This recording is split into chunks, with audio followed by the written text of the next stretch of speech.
Boas tardes e benvidos a todos os participantes a esta primeira sesión que inaugura o cuarto ciclo Aida Fernández Ríos, o cal se instaurou no 2020 froito dun convenio entre a Real Academia Galega de Ciencias e a Diputación de Pontevedra.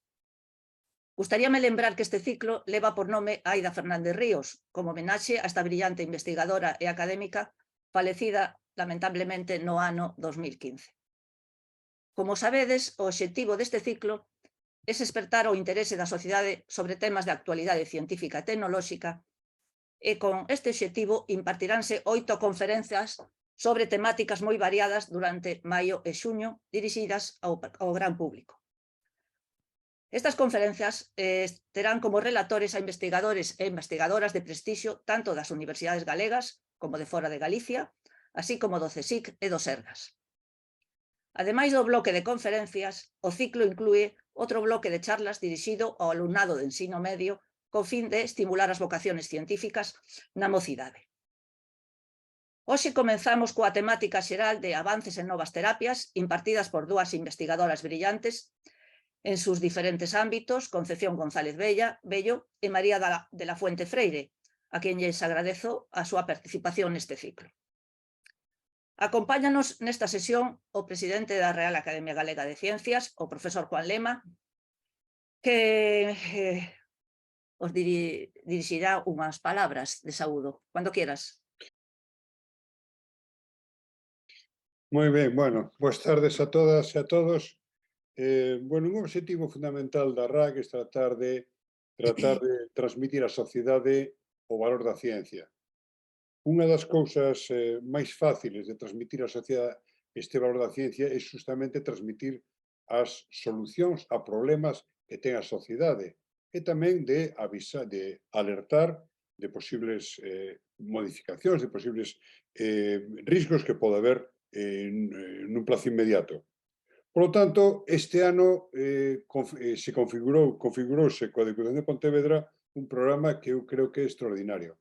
Un programa en donde especialistas moi salientables, moi importantes do mundo científico galego serán capaces de transmitir nunhas intervencións curtas, pero intensas, a nivel divulgación, pero a nivel tamén con moita rigurosidade, temas que realmente nos están preocupando. Hoxe é un caso especial, as superbacterias, algo que xa está nos xornais, que nos preocupa e que temos todos, unha preocupación directa sobre o que pode supoñer as nosas vidas.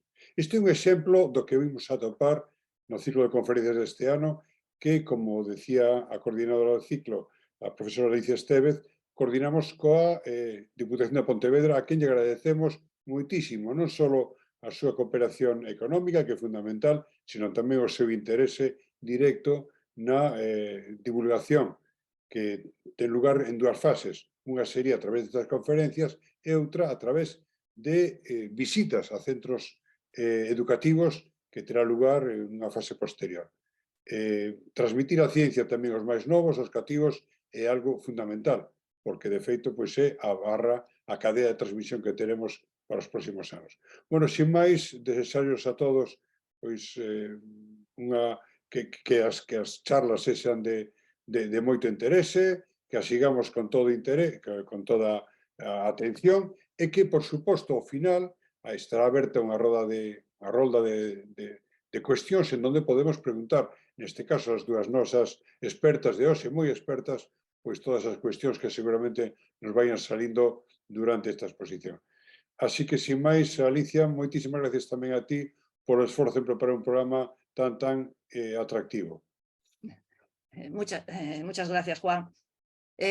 Acompáñanos tamén hoxe en representación da Diputación de Pontevedra a diputada Iria Lama Salgueiro, que é deputada de Transición Ecolóxica e Medio Ambiente, Arquitectura e Proxectos Europeos, que tamén deulle a palabra cando quieras. Hola, moi boas tardes a todos e a todas.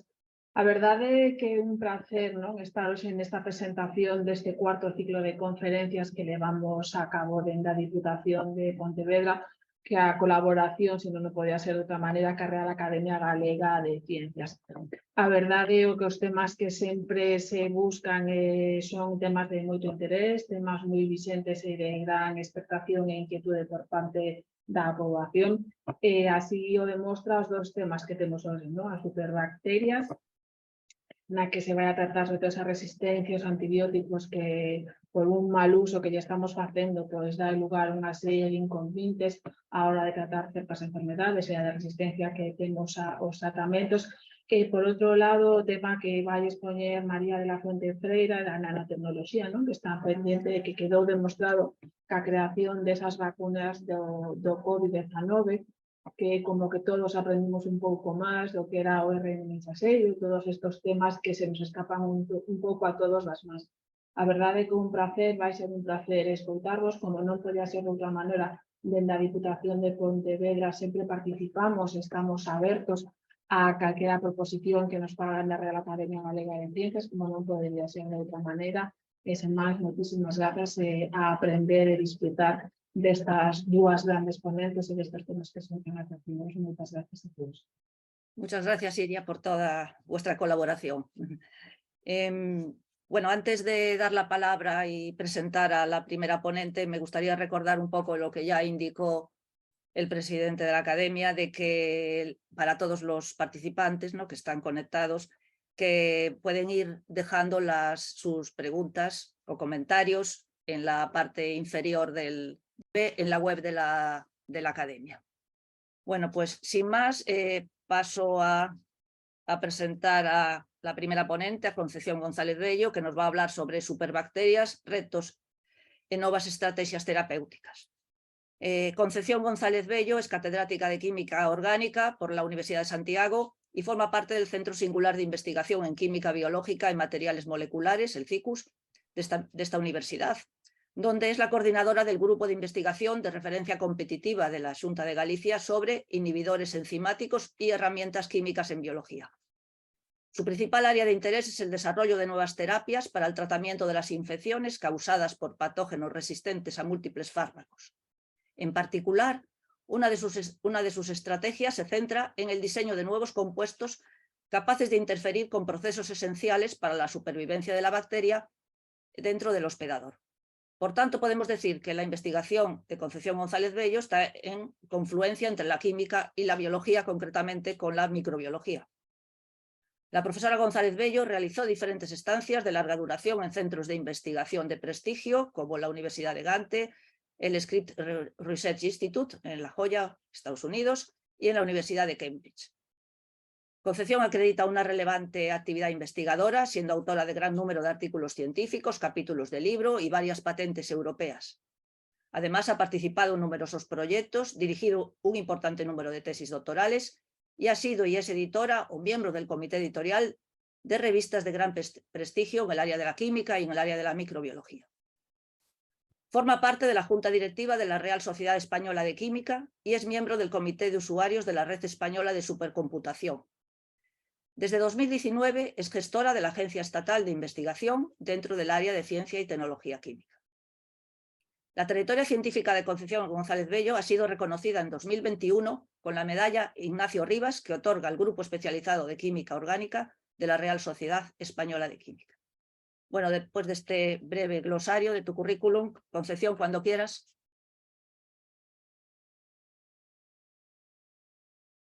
Buenas tardes, ¿pueden ver mi pantalla?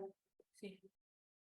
Bueno, en primer lugar, agradecer a la Real Academia Galega das Ciencias e a Diputación a oportunidade de participar neste ciclo de conferencias tan destacadas. Como xa ben dixeron, hoxe vou falar das superbacterias e das terapias que están actualmente en vigor. Me gustaríame dedicar esta charla na memoria do profesor Javier Benavente, da Facultade de Farmacia da USC e tamén investigador principal no CICUS. Os antibióticos son quizás os fármacos que máis teñen contribuído á medicina moderna porque permitiron curar enfermedades que no pasado foron mortales, contribuíron tamén a incrementar moito a esperanza de vida, así como manexar complicacións infecciosas comuns en pacientes sometidos a tratamento, como é o caso da insuficiencia renal ou a quimioterapia ou a cirurxía xeral. Nestes casos, os antibióticos teñen un papel moi salientable porque para a recuperación do paciente é bastante frecuente o seu uso. Quizás non sexamos conscientes da importancia que os antibióticos teñen nos últimos anos, pero nesta tabla, facendo unha reflexión, penso que queda ben destacado. Aquí, por exemplo, se vemos ao que antes do descubrimento dos antibióticos e o seu uso, unha neumonía non hospitalaria supoñía un 60% de probabilidade de causar a morte, a hoxe temos reducido a mitad, ou mesmo a afeccións de corazón. Entón, hoxe en día, os antibióticos son ferramentas terapéuticas moi importantes, non só para tratar unha infección primaria, senón tamén para axudar os tratamentos con outro tipo de enfermedades. Sin embargo, temos un problema realmente crecente hoxe en día, coa aparición e a propagación a nivel mundial das superbacterias. Que son as superbacterias? Son microorganismos resistentes a, polo menos, considerarse de 3 antibióticos diferentes. Cando digo diferentes, quero dicir que inciden con un mecanismo de acción distinto na bacteria. Eso fai que, ainda cando teñamos un montón de antibióticos disponibles para o seu uso, pois non temos terapias idóneas para ese tipo de bacterias. E así podemos encontrar, como este artigo que destaco aquí, que recorreu o mundo, unha muller de 70 anos que marchou de vacacións á India e colleu unha superbacteria, unha infección por superbacteria Klebsiella pneumoniae, que resultou ser resistente a máis de 27 antibióticos distintos, que xa son un número moi salientado. Este caso dun chico de 19 anos que foi voluntario na ONG, que tamén tuvo un percance na estación do tren e tamén infectouse con unha bacteria moi resistente. Neste caso, pois, tuvo máis sorte porque a colistina, que é un antibiótico bastante tóxico, pero foi quen de curarlle a enfermidade, non?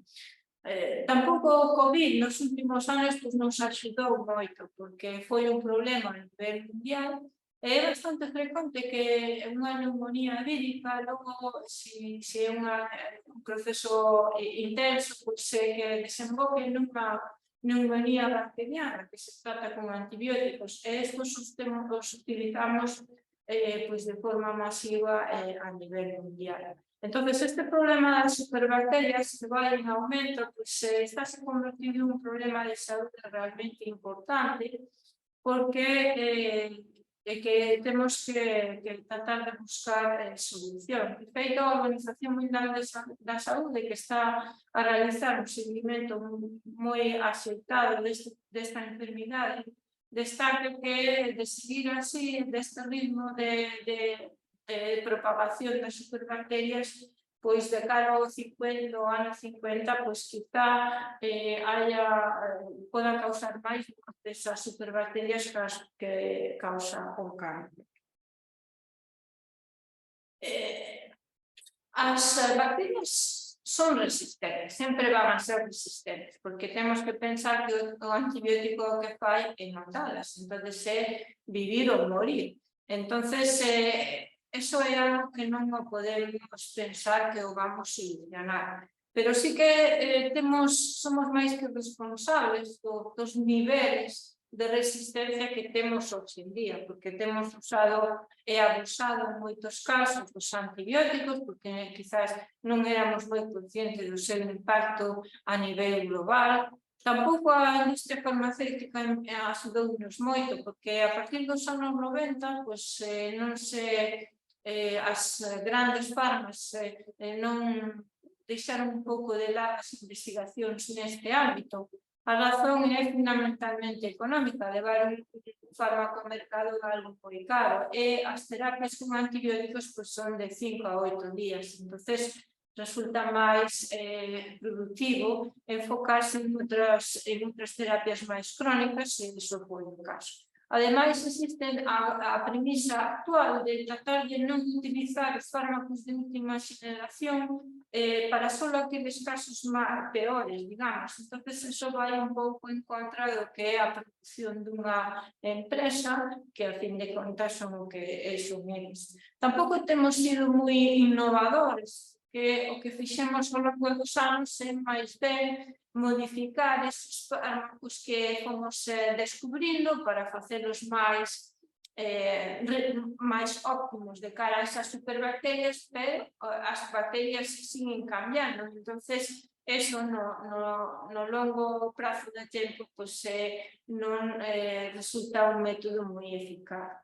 E que gustaríame destacar tamén a importancia do microbioma, e que resulta que temos utilizado al menos ata agora, moitísimos antibióticos de amplio espectro. Isto ten pros e contras. Os contras que ten é que nós tamén temos bacterias. Somos máis de 1 kilo de bacterias e necesitamos esas bacterias para o noso funcionamento. Entonces, cando utilizamos este tipo de antibióticos tamén promovemos a posibilidade de causar resistencia, porque a resistencia é unha consecuencia do ataque da bacteria con antibiótico. Entonces, realmente as ideas que hacia onde vai a investigación hoxe día é a precisión, igual que é a medicina de precisión, a tratar de eliminar aqueles patóxenos concretos, tratando de buscar mecanismos que sexan específicos deses patóxenos, porque a fin de contas bacterias temos moitos, pero non son todas iguales.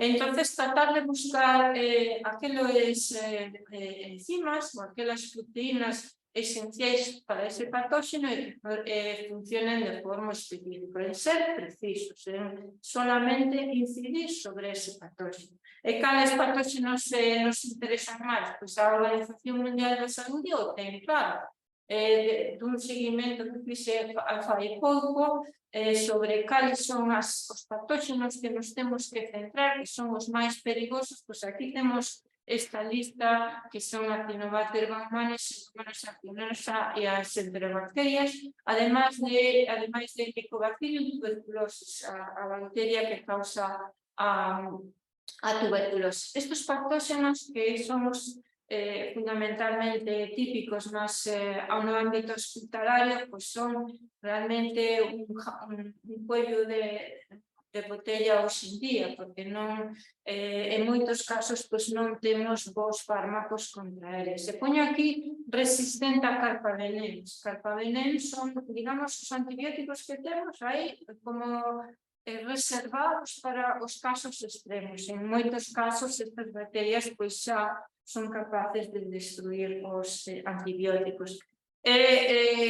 Recomendo botar un ollo a esta página web que fai o seguimento dos antibióticos en estudio clínico e realmente apunta ao mismo que a Organización Mundial da Saúde, que non estamos abordando ben este tipo de patóxenos, xa que as terapias que existen actualmente, o que máis temos feito é novas combinacións, algunhas modificacións de algo feito, pero o que é terapias novas, pois non hai moito.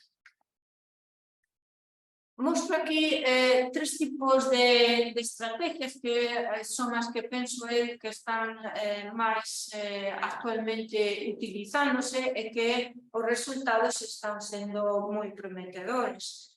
Por unha parte, temos o que chamo matar de fama, coller por sorpresa a bacteria. Que significa isto? A idea é que temos tratado as bacterias sempre incidindo sobre as mesmas cousas. Ela xa foi aprendendo a como escapar deses ataques dos antibióticos. Entón, a idea é buscar neses patóxenos en concreto que queremos incidir, pois algo que sexa esencial para ese patóxeno, pero que sexa distinto ao que temos abordado ata agora, buscar novos nichos biolóxicos. Eu vou lles enseñar algún dos exemplos que temos abordado con bastante éxito. Outra das estrategias que é a que aparece aquí no centro é de bloquear a resistencia. Quizás esa sexa a estrategia que máis ha avanzado hoxe en día en estudios clínicos, sobre todo, e xa con algunha combinación aprobada. Consiste en seguir utilizando os antibióticos que xa temos utilizados por máis de 50 anos, que temos visto que a maioría da xente non resultan tóxicos, pero axudar a que ese antibiótico funcione ben. E como podemos axudar? Pois facendo que aqueles mecanismos que a bacteria desarrollou para destruílo, pois bloqueado. Entón, temos como un axudante do antibiótico. Entón, en vez de tomar unha pastilla o antibiótico solo, o tomaremos con ese axudante que o que fai é que funcione ben o antibiótico. E a terceira estrategia, que parece un son, unha terapia sin antibióticos, un efecto vacuno, non existe nada no mercado, pero existe un gran interese, non solamente por ser unha estrategia que nos evitaría o uso dos antibióticos, sino que tamén porque nos vai permitir entender mellor algo moi complexo, como a bacteria nos causa a infección.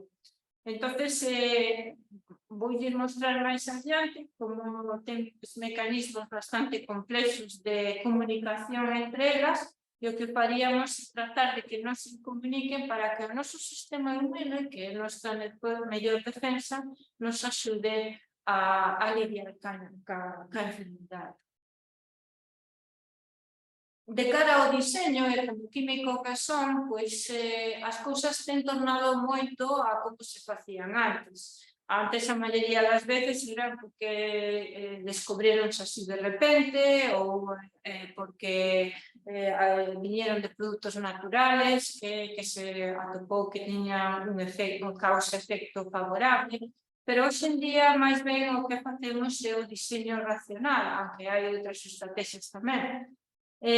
Para iso temos que ter en conta hacia que obxectivo biolóxico queremos incidir. Entón, eso van ser, na maioría dos casos, proteínas, enzimas. Entón, o que temos que ter en conta é como son esas enzimas, como son esas proteínas. Nun modelo, digamos, sencillo que podíamos considerar, era como se fora unha chave, unha cerradura. Nós temos que, a chave sería o composto e a cerradura sería a proteína ou enzima. Entón, temos que encontrar que as dúas cousas se encaixen, de maneira que o enzima, neste caso, parará de funcionar. Entón, a idea inicial é considerar que os enzimas son como moldes, como os que facemos na casa. Pois podemos ter un molde pequeno ou podemos ter un molde grande. Entón, as proteínas podrían ser igual. Podríamos ter o caso aquí, unha enzima con un molde amplio, con unha zona amplia para poder nos desarrollar o noso deseño do composto, ou podemos ir a este outro, que son o mesmo enzima, pero nunha disposición máis cerrada. Vemos que aquí está a tapa máis volcada hacia o composto, entón aquí o espacio disponible sería moito menor. Sería a idea de ocupar o espacio. E cal é o bo? Pois, en realidade, os dous son bons, pero se considero un ou considero outro, o resultado vai ser diferente. Entón, cal é a realidade? A realidade é que os enzimas non son rígidos, non están esperando recibir o substrato para transformarlo, sino que móvense. O fan como fai unha man. Cando se acerca o substrato, entón adapta a man, adaptase ao substrato. Se é unha cousa pequena, pois estará máis cerrada, se é máis grande, pois terei que abrir a man. Entón, se consideramos ese movimento de abre e cerra, é unha situación máis próxima á realidade, é o noso modelo, a nosa idea, o noso diseño, que nos vai evitar ir producir no laboratorio, que sempre é o máis costoso en moitas compostos moi diversos e a mellor non tan favorables ao final, pois ir máis dirixidos ao objetivo. E para iso podemos utilizar as técnicas computacionais que nos axudan a visualizar e a simular ese movimento. E así, pois, é unha estrategia que nos permite optimizar moito o deseño dos compostos e, ao final, o desarrollo. Aquí vou mostrar un exemplo. Isto ten sido, como veremos na charla, pois que o movimento é sempre, digamos, o filo conductor de todo, de ter en conta o movimento do enzima. Este enzima é unha quinasa que o que fai é decorar con este grupo roxo, que é un fosfato, o substrato natural. Para aqueles que non estén tan familiarizados cas proteínas, pois simplemente ver que ten aquí como dúas zonas, esta verde e esta amarilla, e para mí un enzima é como se fora esta máquina de facer comida na casa. Un levanta a tapa, pon os condimentos ali, baixa a tapa, dalle o botón e ao final aquilo cocínase, levanta a tapa e xa está a comida. Entón, o enzima que fai é máis ou menos eso.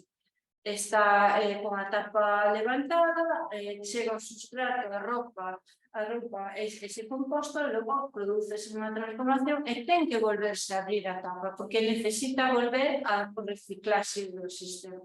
Entón, nós, se podemos bloquear ese proceso de abre e cerra, pois tamén podemos lograr a inhibición de enzima. Isto é algo que non se estudia tanto porque supón un coste computacional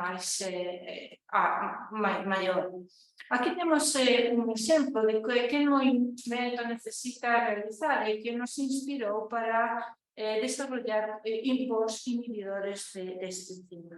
Aquí o que fixen é superpoñer varias fotografías e vamos ver como esta parte de aquí amarilla, esta parte grande, esta é unha hélice, este é o que é a tapa do enzima, vai se mover moito máis do que esperabas. De feito, é un movimento moi salientable nas tablas angstros. Vemos aquí como para expulsar o produto do enzima, que vai ser este produto, que vai sair por aquí. Vamos ver o movimento que hace, como abre un acordeón, volve logo a recuperar hasta chegar ao final. Entón, o que fixo, se o vemos aquí máis globalmente, vemos como pasa de un sistema así cerrado a un sistema aberto, que as dúas portas se abren.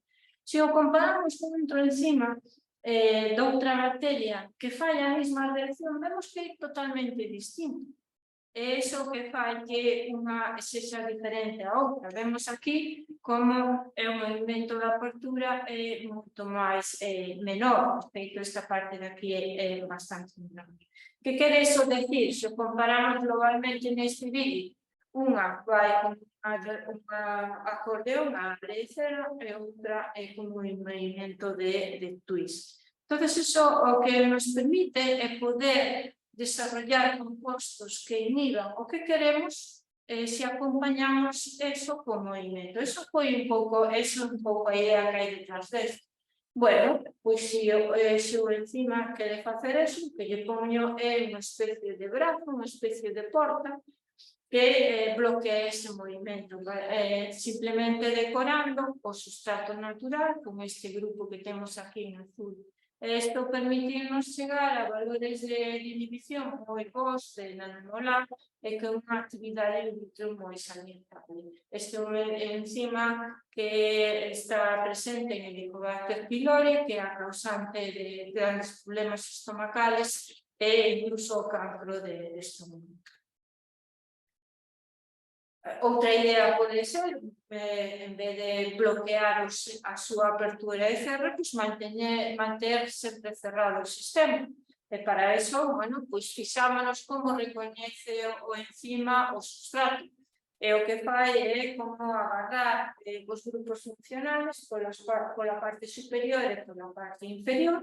Bueno, pois se isto vai así, o que fago é conectar covalentemente as dúas zonas, facer un sistema rígido e o que fai é que o sustrato xa non salga dai. É o que temos aquí con esta estructura cristalográfica. Entonces, hai a filosofía que hai detrás de cara ao diseño destes compostos con unha gran actividade antibacteriana é a idea de bloquear o movimento do enzima sobre o penicilo.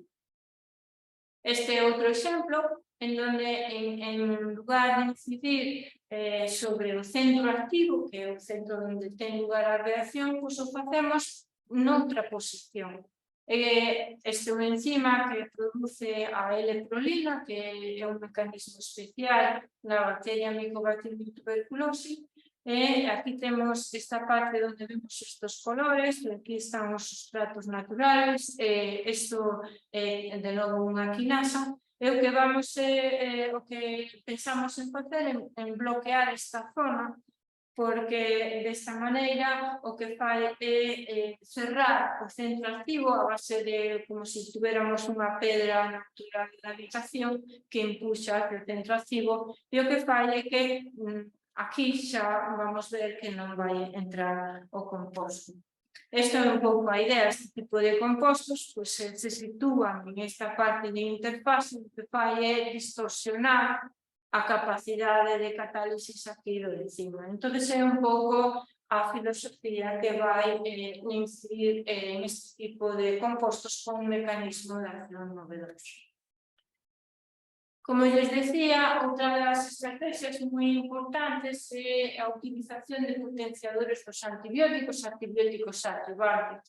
En particular, para aqueles que tratar de preservar os antibióticos máis prescritos hoxe en día, que son o 70% os antibióticos beta-lactámicos.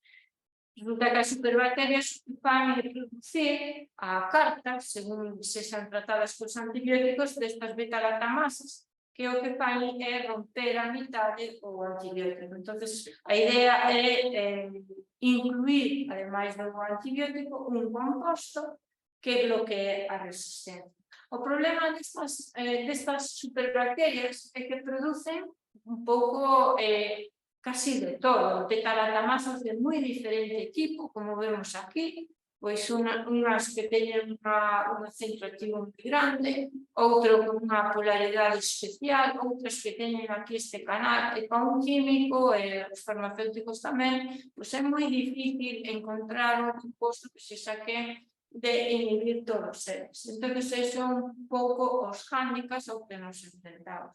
Estas superbacterias son capaces de producir este tipo de beta-lactamasas que son as máis difíciles con este canal. É difícil diseñar algo que vai ali.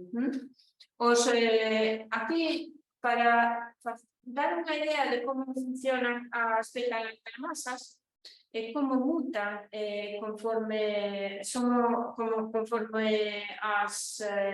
o paciente é tratado co antibiótico, mostra aquí un caso clínico, un caso real.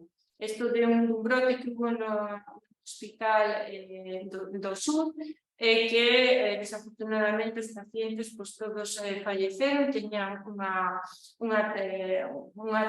outros problemas a maiores tamén, hai que dicirlo.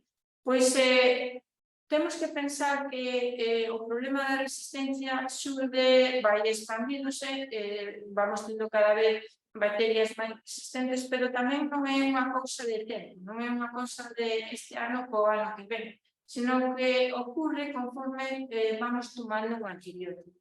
Entón, este é o caso de inicialmente o paciente entra e ten unha infección fácil de tratar con este fármaco, como vemos aí, parece que todo encaixa ben, e conforme como ele ten outros problemas, a bacteria vai tornando e produce un cambio na secuencia aminocídica moi alanzado, que parece que non ten importancia, pero sí que ten importancia, porque estruturalmente vemos aquí como cambia, fai este canal que fai que isto non funcione tan ben. O que fai é que mellora a súa capacidade de transformación, e o fai moitísimo máis veloz. Este é outro caso, se pasa a diapositiva, esperemos que sí, que estamos noutra bacteria diferente, isto é Pseudomonas aeruginosa, que é espectacular como funciona, é capaz de producir a carta conforme sea tratada con antibióticos, e tamén produce un cambio nun residuo arroxado e é capaz de transmitir ese pequeno cambio inapreciable hasta o centro de catálisis. O que observamos é que experimentalmente o enzima vai moi veloz, moito máis rápido, e a razón é que todo, digamos, está como máis cerca, entonces non hai ese movimento de traslación moitísimo máis eficaz. E o que lle falla ao antibiótico é que se tiña que colocar desta forma, pois xa vemos aquí que se vai colocar de modo, en este caso vai se colocar de modo diferente, entonces xa non vai funcionar como sempre. Estes son algúns dos fármacos que se están empregando hoxe en día, desde os axudantes dos antibióticos, son o que se chaman DBOs, están funcionando bastante ben. Este foi a Libertad, aprobado no 14, e xa saliu o Relevactam, e pronto para o Relevactam, non sei, esperemos, e que son unha gran solución que son que de bloquear un número moi importante destas beta-lactamasas. Pero os máis prometedores de todos, a meu entender, estes boronatos cicíclicos para aqueles que teñen este átomo de boro. Que fai o boro? O boro é bastante especial, é curioso, pode pasar de estar, como, digamos, situado en plano na folla de papel a formar un tetraedro. Entón, podemos xogar con esa, pasar de unha forma a outra para lograr a inhibición. Actualmente, pues, está a punto de salir este composto telebulbactam e seribulbactam, que penso que tendrá moito que decir nos próximos anos.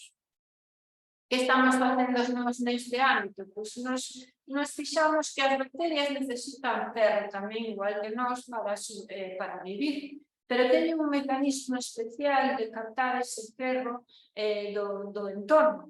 Utilizan uns compostos que coordinan co ferro e utilizan uns procesos de entrada ao mismo. Entón, o que nos pareceu interesante é que poderíamos decorar os compostos con esos grupos que captaran o ferro e así, digamos que sería unha especie de autopista que nos facilitará a entrada do composto dentro. Estes, ademais, capaces de, son estes compostos que temos aquí, que son capaces de, conforme encontran a diana, a beta-lactamasa sobre a que inciden, sufren unha reacción general no composto que actúa como se fora un tapón. Entón, conseguimos así dúas cousas. Por unha parte, precisar a entrada do composto á bacteria e, por outra parte, generar ese tapón que o fai eficaz. E temos demostrado co grupo de microbiología de Choco Coruña, que logramos desde fai uns anos, que funcionan moi ben in vitro, que son capaces de recuperar os corpavenéns e que son activos frente a un amplio número de beta-lactamasas. De feito, o que lles decía aquí do tapón, visualiza aquí neste dibuixo, como poden ver, xenera ese grupo que actúa aí como se fora, queda aí estancado, entón o enzima xa non pode funcionar. En este outro caso, se vemos a aglutinosa, pois identificamos que tamén ten unha forma de colocarse bastante especial que fai que sexan realmente moi efectivos. E como vemos aquí, as dosis que necesitamos utilizar son realmente ben pequenas. O último que lles quería comentar é esta estrategia que dicimos milagrosa, en certo sentido, que sería a terapia sin antibióticos. Tratar de non provocar que a bacteria se volva máis resistente, a non ser atacada. Para iso, igual que os humanos, as bacterias comunicanse. Elas non mandan emails, ni twitters, ni whatsapps, pero sí que utilizan compostos a modo de feromonas, utilizan a modo de señal. Este é un mecanismo moi destacado, en especial nunha bacteria moi perigosa, a Pseudomonas aeruginosa. Entón, a idea que aparecemos aquí é tratar de que non se comuniquen. Ela o que fai é producir estes compostos que representa aquí como este triángulo morado y o solta ao medio. Entonces eso atrae as outras bacterias ali, como dicindo, medide para aquí que isto é a zona de interés.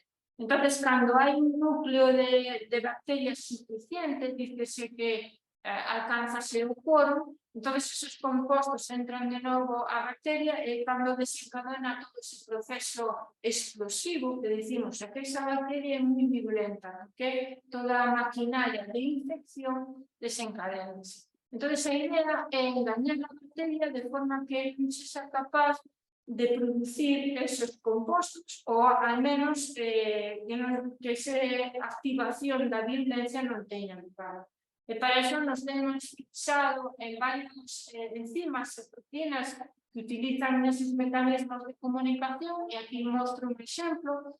Este é o enzima de esclerotinasa tipo 1 que para eso desarrollamos este composto que ven aquí, que é moi parecido ao sustrato que ela utiliza, pero non é igual. De maneira que o que fai é reaccionar con ese enzima, entonces queda taponar o centro enzima cunha unión covalente e, como vemos nos modelos de microbiología, pois funciona moi ben, porque o que fai é atenuar a capacidade de causar infección. Entón, o noso sistema inmune vai nos axudar a eliminar ese bacteria.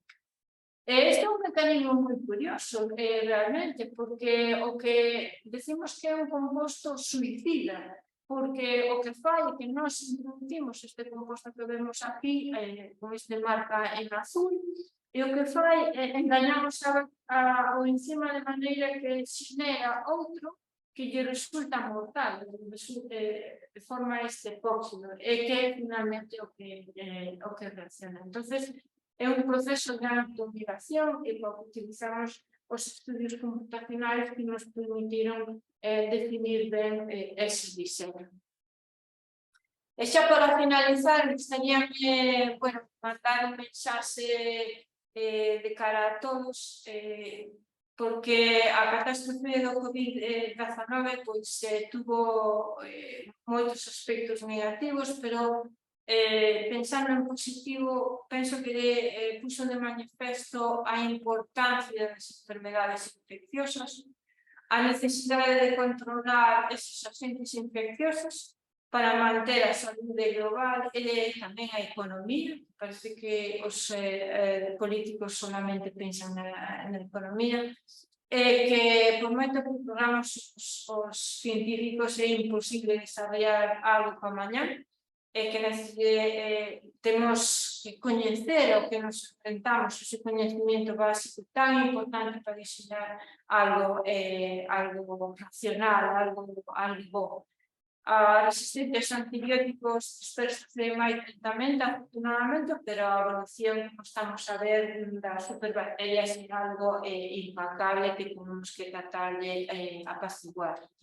E, por último, agradecer ao meu grupo de investigación o seu traballo ao longo dos anos. Tamén gustaría agradecer as colaboracións que dispoño sin que todo isto non sería posible, como o profesor Alistair Hawkins da Universidade de Newcastle, o Dr. Barman Wright do CNV de Madrid, o Dr. José Antonio Insa da Universidade de Zaragoza e os microbiólogos Germán Gou, Jorge Arca e Alejandro Beceiro da Chacra Coruña.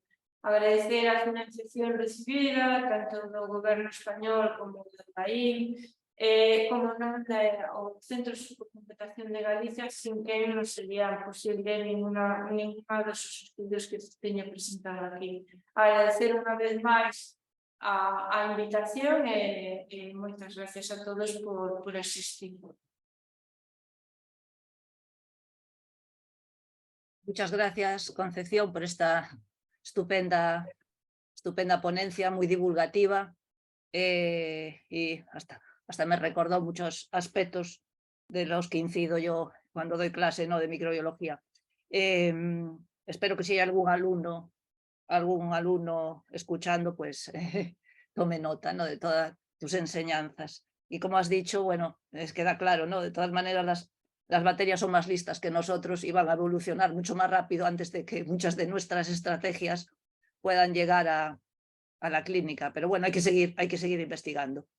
Bueno, muchas gracias y vamos a pasar a la siguiente ponencia titulada Nanotecnología para o desenvolvemento de medicamentos innovadores e avanzados, dando resposta a necesidades médicas non cobertas, que va a impartir María de la Fuente Freire. Bueno, María de la Fuente es doctora por la Universidad de Santiago y realizó su tesis en el Departamento de Farmacia y Tecnología Farmacéutica en el área de nanomedicina y terapia génica. Durante su larga formación postdoctoral en la Universidad de Santiago y en el University College of London, se especializó en el diseño, evaluación y desarrollo preclínico de nanoterapias con aplicación en oncología, principalmente en procesos de invasión y metástasis. En el año 2013, gracias a la obtención de un contrato Miguel Servet del Instituto de Salud Carlos III, constituye la unidad de nano-oncología y terapéutica translacional del Instituto de Investigación Sanitaria de Santiago, de la cual es su directora. Uno de los principales intereses de su grupo de investigación es desarrollar nuevas herramientas de terapia y diagnóstico basadas en la aplicación de la nanotecnología para mejorar la supervivencia de pacientes con cáncer metastásico. María de la Fuente es cofundadora y CEO de la spin-off Diversa Technologies, cuyo objetivo es la comercialización de nanotecnología para la liberación controlada de fármacos y biomoléculas terapéuticas. María posee una intensa actividad científica que se ha plasmado en gran número de publicaciones de alto impacto, ha participado en numerosos proyectos de investigación y de transferencia a la empresa y es inventora de varias patentes, algunas ya licenciadas y otras en proceso de valorización. Forma parte de la red Ciberonc, que es Centro de Investigación Biomédica en Red Cáncer, y de la unidad mixta Roche-Chus. En 2022 ha sido reconocida con el título de excelencia gallega en nuevos emprendedores. Sin más, bueno, te doy la palabra, María, cuando quieras. Vale, bueno, moitísimas gracias. Escoita, se me ven? Sí, sí. Vale, pues moitísimas gracias pola presentación e tamén polo convite para formar parte deste ciclo de conferencias. Ademais que tiven o placer pois de escoitar a charla anterior que foi pois moi interesante, así que todo perfecto de momento. Gracias. Gracias pola oportunidade de compartir o que estamos a facer no grupo de investigación e tamén en que consiste pois esta spin-off que creamos fai aproximadamente un ano para transferir ao mercado pois todos estes descubrimentos do laboratorio. Como comentaba Alicia, eu son investigadora principal dun grupo que está ubicado no Hospital Clínico Universitario de Santiago de Compostela. Isto significa que todo o que facemos neste grupo de investigación pois sempre ten o paciente no centro. É moi importante porque, bueno, hai determinada investigación pois que é máis básica e está perfecto porque evidentemente os coñecementos básicos son fundamentais para poder avanzar cara a outras aplicacións, pero nós o que facemos é investigación translacional, é dicir, utilizamos coñecemento previo para avanzar un paso máis e proporcionar solucións que podan impactar nos doentes. No noso caso, falamos de nanomedicamentos, polo tanto, pois temos que ter esta visión de desenvolvemento que é unha visión a máis longo prazo. Podedes ver na diapositiva, pois o grupo de investigación fai aproximadamente un ano, agora pois xa cambiou lixeramente, teño que actualizar a foto, pero bueno, somos varias persoas traballando aí a tempo completo. No grupo de investigación, como comentaba, pois estamos especializados en nanomedicina, pero con unha abordaxe de medicina personalizada. Creo que, bueno, está ben lembrar que xa non estamos solamente falando de fármacos convencionais, de pequenos fármacos, sino que cada día descubrimos máis biomoléculas que poden aportar novas estrategias terapéuticas que son altamente interesantes.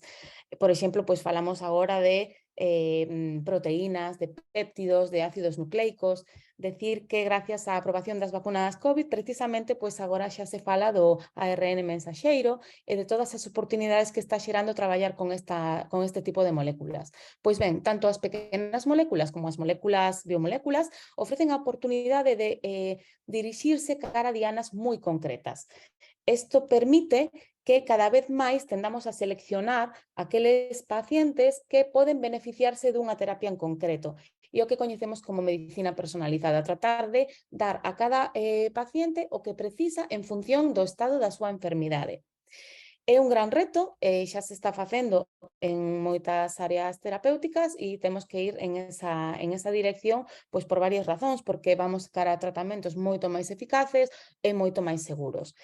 Por tanto, temos que facer uso, como comentaba, de todo o arsenal terapéutico, de pequenos fármacos, de radiofármacos, de proteínas, péptidos, ácidos nucleicos, anticorpos, aptámeros, etc. E tamén temos que facer uso de todas as modalidades de administración. Dende un punto de vista farmacéutico ou son farmacéutica, pois é moi importante considerar que non somente a vía parenteral é apta para este tipo de biomoléculas, sino que temos que avanzar cara a desenvolver formas de dosificación que sexan cada vez mellor aceptadas polos pacientes. En ese ámbito, precisamente, tanto en asociar este tipo de moléculas terapéuticas novedosas como de favorecer a súa administración por diferentes vías, impacta directamente o que coñecemos como nanotecnoloxía e nanomedicina. Moitas veces estas novas moléculas pois non poden avanzar cara a clínica, non poden avanzar cara a un desenvolvemento dende un punto de vista farmacéutico porque teñen problemas como pode ser, por exemplo, pois a súa baixa solubilidade. Son moléculas que o mellor pois son solubles en solventes orgánicos, pero que non se poden administrar así pois a seres vivos porque xa os propios solventes son tóxicos. Ou, por exemplo, moléculas que teñen a súa diana dentro da célula, pero que non poden atravesar a membrana celular porque a membrana celular pois non deixa de ser unha barreira. Ou outras barreiras, como pode ser a barreira hematoencefálica, que protexe o sistema nervioso central, ou, por exemplo, pois que se degradan en contacto con o noso organismo. O ARN mensaxeiro, falouse moito do potencial da molécula, pero evidentemente precisa un nanosistema que o protexa, porque é unha molécula extremadamente lábil que tan pronto se pon en contacto co organismo se vai a degradar como un mecanismo de protección e, polo tanto, necesita ser protexida con un tipo de nanopartícula. Pois eso pasa con este tipo de molécula, pero tamén con outras. Por tanto, que pode facer a nanomedicina? Pois actuar como un vehículo, pode atrapar estas moléculas e leválas ao seu lugar de acción e así favorecer que novas moléculas terapéuticas se podan convertir en medicamentos accesibles na clínica. E isto é o que así en rasgos xerais, pois no que consiste a nosa área de investigación. Cando falamos de nanomedicina e da nanotecnoloxía, realmente estamos falando de moitas cousas diferentes que se clasifican en función do tamaño. En primeiro lugar, falamos de nanotecnoloxía porque estamos nun rango nanométrico e isto presenta unha serie de ventaxas, pois como, por exemplo, a capacidade de viaxar polo torrente sanguíneo, a capacidade de atravesar epitelios, a capacidade de entrar dentro das células. Isto todo é debido ao tamaño.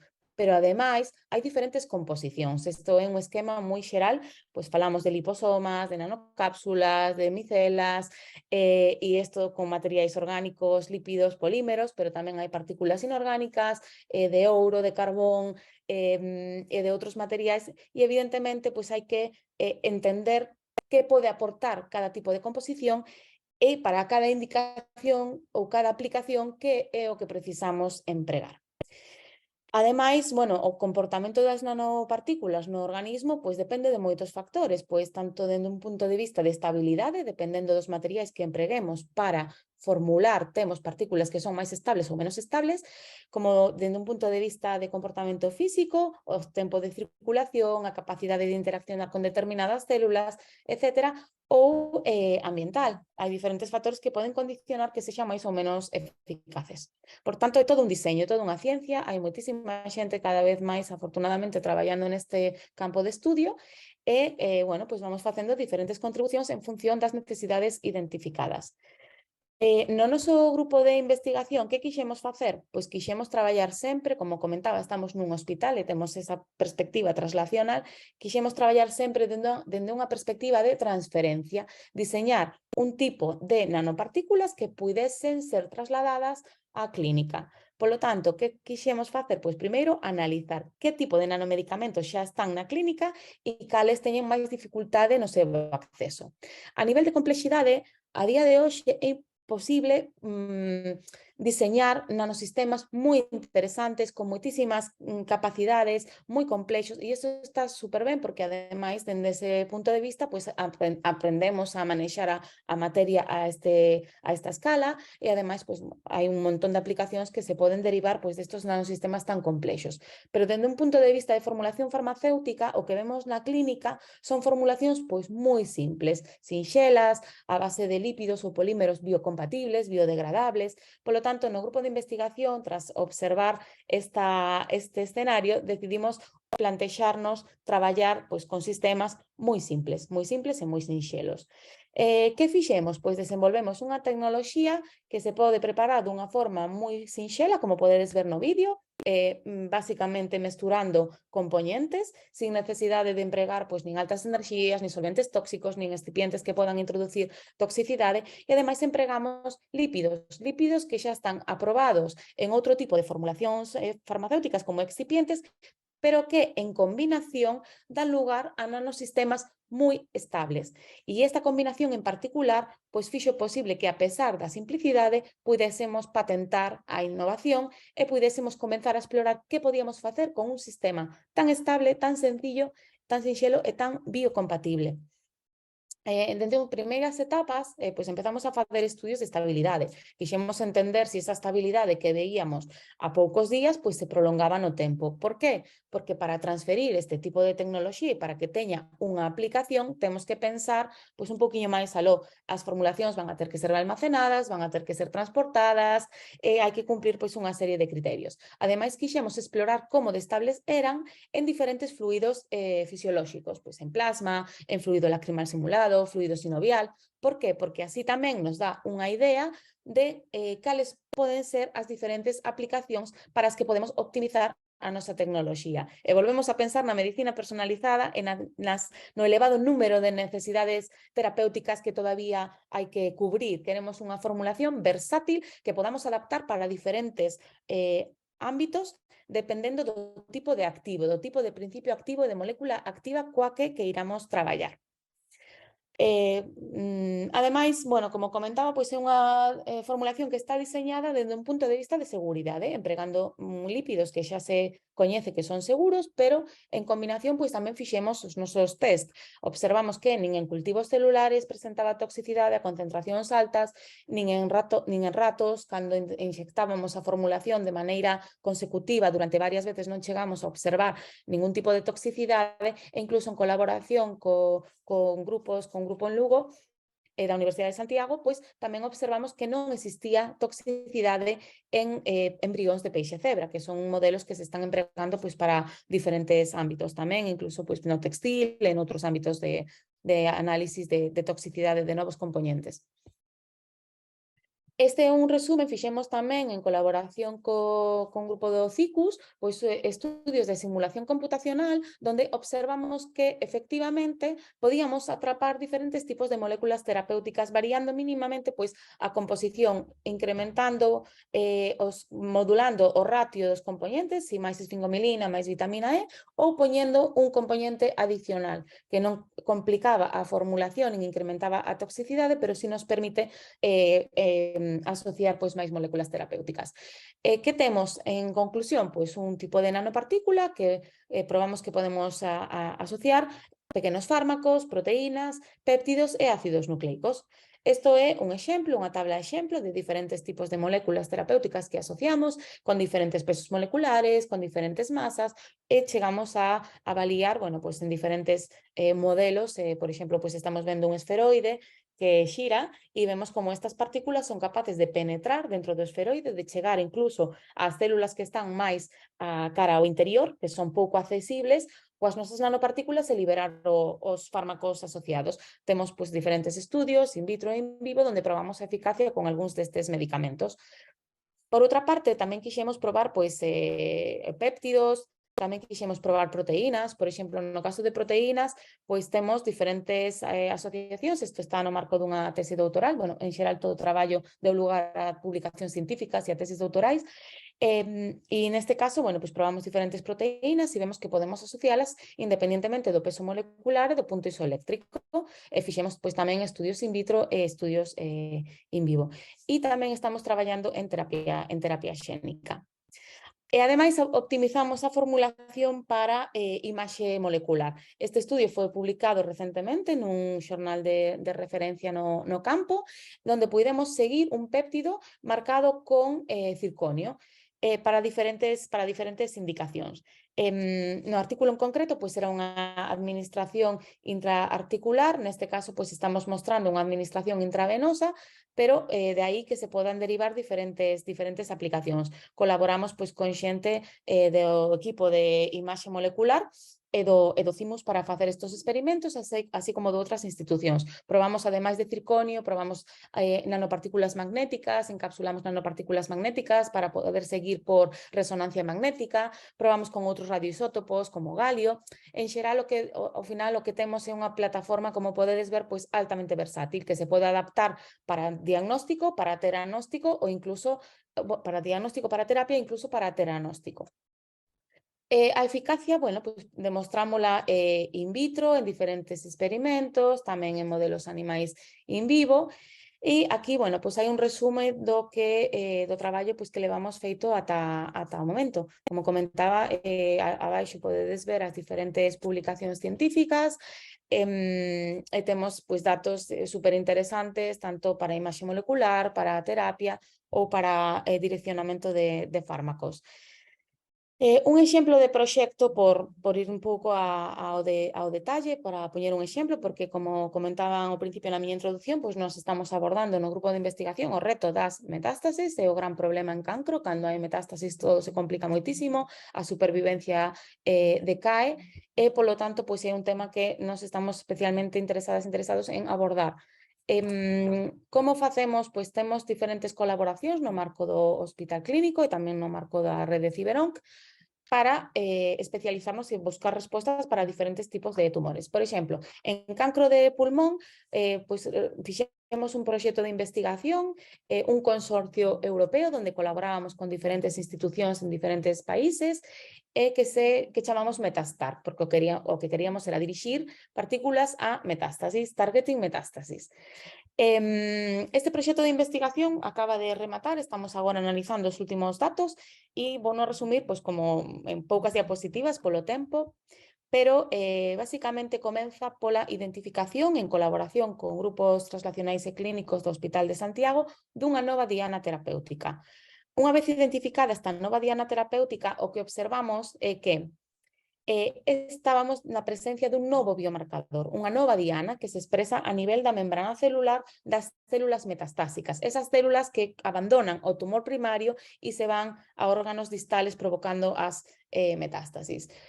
En colaboración neste consorcio, pois o que observamos foi que as células que expresaban máis biomarcador, este novo biomarcador metastatizaban máis. E, polo tanto, eran capaces, ademais, de formar novos tumores. Isto probámoslo pois, en modelos en células e en modelos animais. Unha vez que tiñamos claro que este biomarcador estaba relacionado co proceso de metástasis, pensamos que sería unha boa idea decorar as nosas nanopartículas con un ligando que permitise que especificamente se acumulasen en estas células metastásicas con maior malignidade. En colaboración neste consorcio cunha empresa que traballa no eido dos aptámeros, diseñaron especificamente pois, un aptámero que se podería unir á superficie das partículas, como se pode ver na diapositiva, así a nivel esquemático, e pola outra parte unir a este biomarcador e especificamente dirixir as nanopartículas con un fármaco a estas células metastásicas. Para que? Pois para eliminalas, para mellorar o tratamento, para eliminalas tanto no tumor primario, porque son as que expresan este marcador son as que van a formar metástasis, e tamén para poder tratar metástasis. Bueno, a modo de resumen, pois fixemos estudios en animales, en modelos animales, que levaban pois, un xenograft, un inxerto de células derivadas de pacientes que se manteñen en cultivo, e o que observamos foi que bueno, a expresión do biomarcador confirmamos que estas células metastásicas, que estas células tiñan unha boa expresión do marcador e observamos que as nanopartículas que estaban funcionalizadas con TAS, que son as que se denominan TAS5FSN, eran capaces de internalizarse máis, de chegar máis a estas células metastásicas. Isto probámoslo en este modelo de células derivadas de pacientes, pero tamén o validamos en un modelo metastásico, un modelo donde as células metastásicas que se recollen de órganos distales ou do sangue se volven a inxectar e xa teñen outras propiedades adquiridas. Verificamos en este experimento con células metastásicas que efectivamente cando a expresión do marcador variaba, había unha acumulación diferencial. Por tanto, validamos que as partículas decoradas co ligando podían chegar máis a estas células metastásicas. E agora mismo estamos probando esta formulación que leva un fármaco, estamos validando que efectivamente somos capaces de eliminar estas células. Este proxecto, ademais, deu lugar a outros proxectos tamén relacionados co biomarcador e agora temos un proxecto financiado pola Fundación Científica da Asociación Española contra o Cancro, donde ademais de formular estas nanopartículas estamos buscando anticorpos e outros fármacos que actúen especificamente en esta subpoblación celular máis agresiva. Tamén para que se vexa como dunha investigación que se inicia dun determinado xeito, pois a veces van salindo máis datos e máis datos que nos levan a abrir pois novas vías de investigación. Outro proxecto, por exemplo, en cancro de mama, bueno, este en colaboración con un grupo de investigación de Madrid, en este caso é con terapia xénica. Este grupo de investigación tamén descubreu unha nova diana, esta vez a nivel intracelular, por tanto, hai que poder atravesar a membrana celular e chegar a esta diana. E o que fixemos neste caso foi plantexar unha terapia xénica a base de ADN que codifica unha proteína con capacidade para matar estas células que expresan este biomarcador. Este traballo tamén acaba de ser publicado recentemente, fai un mes aproximadamente, e bueno, o que fixemos foi adaptar a formulación para poder asociar de forma eficiente un plásmido codificando a proteína de interés. Confirmámoslo in vitro en determinadas líneas celulares modelo e despois, neste caso, ademais de probar in vitro pois que a formulación daba lugar a unha morte celular dirixida, tamén probamos a eficacia en estes modelos de peixe cebra, neste caso con xenoinxertos de células marcadas con fluorescencia. Vemos, por exemplo, nesta imaxe da dereita, que no control sigue habendo esta masa verde que se relaciona con estas células tumorais, mentres que nas partículas a 72 horas, pois estas células xa están desaparecendo. Por tanto, tamén plantexamos pois, empregar modelos alternativos para poder validar as nanomedicinas sin ter que acudir sempre aos ratos. Neste caso tamén confirmamos pois que efectivamente estes datos se correlacionaban co efecto observado en ratos. E agora estamos avanzando aínda máis porque, vistos os resultados tan prometedores, queremos abordar as metástasis a nivel cerebral. Estamos implicados nun proxecto de investigación que continúa, noutro proxecto de investigación novo que se abreu a raíz deste, para poder avanzar con esta terapia xénica. Tamén temos posto pois, o obxectivo en transferir a tecnoloxía cando podamos validar que efectivamente é adecuada para rematar con estas metástasis cerebrales que no cancro de mama, igual que noutros tipos de cancro, pois son as máis difíciles de tratar. En cáncer de páncreas tamén traballamos, como veredes, sempre traballamos en colaboración. Este é outro proxecto europeo que tamén acaba de rematar, que se chamaba PANIPAC. En este caso, bueno, pois quixemos facer algo pois máis diferente, non? Plantexamos utilizar as nanopartículas por unha parte para modular o microambiente tumoral. Polo tanto, son as partículas cargadas con algunha molécula pequena, pero tamén para combinar con fotónica, con terapia fotónica e poder activar a resposta inmune. En ese caso, tivemos que marcalas cunha proteína luminiscente que xenera bioluminiscencia para poder xenerar esta reacción de fototerapia e, ademais, pois, con substrato ecofotosensitizer, non me sale a palabra en galego, perdón. Entón, bueno, neste caso sí que creamos unha partícula partindo da mesma plataforma un poquinho máis complexa, onde puxemos a partícula que se ilumina, temos unha proteína que se ilumina, ou iluminarse esta proteína activa o fotosensitizer, e isto dá lugar a unha reacción que induce morte celular. Este traballo está agora mesmo en preparación para a súa publicación, e neste mesmo proxecto, pois tamén con outro grupo de investigación que participaba no consorcio, e o que quixemos foi reeducar este microambiente tumoral que xoga un papel moi importante na metástasis a fígado do cáncer de páncreas. E seguimos traballando en metástasis, pero neste caso pois con unha doble estrategia. Por unha parte, unha terapia innovadora que provoca unha reacción inmune e por outra parte modulando este microambiente para que as terapias pois sexan moitísimo máis efectivas. Este traballo pois tamén estamos agora pois preparando a súa publicación. No caso de cancro colorectal tamén queremos traballar co tema das metástasis, porque no grupo de investigación, como comentaba, pois é o noso principal obxectivo, pero neste caso pois é outro proxecto que está en marcha, e neste caso que queremos facelo é con ARN mensaxeiro. Isto tamén estamos colaborando pois con un grupo de investigación do CIMA en Navarra, e neste caso o que queremos facer é empregar o fígado como plataforma, empregar nanopartículas con ARN mensaxeiro para que no fígado se expresen proteínas que podan activar unha resposta inmune como estrategia para rematar coas metástasis en cancro colorectal. Bueno, todo isto é posible pois xa non solamente gracias ás axencias financiadoras, pero bueno, tamén a todos os grupos de investigación, grupos académicos, clínicos, empresas coas que colaboramos. A ciencia pois para facer investigación que poda impactar, bueno, isto creo que sobra explicalo, pero evidentemente tenemos que traballar nun marco colaborativo. Nos temos unha plataforma que pode ser adaptable e precisamos pois a xente moi experta nas enfermidades para que nos diga exactamente onde está o problema e entre todos e todas pensemos pois solucións conxuntas. E agora para rematar, gustaríame explicar un poquinho como foi o proceso de transferencia, porque creo que tamén é importante que toda a ciencia e todos os descubrimentos que vamos facendo nos laboratorios de investigación podamos trasladalos á sociedade para beneficio de todos e de todas. Neste caso, o que fixemos foi patentar a plataforma tecnolóxica.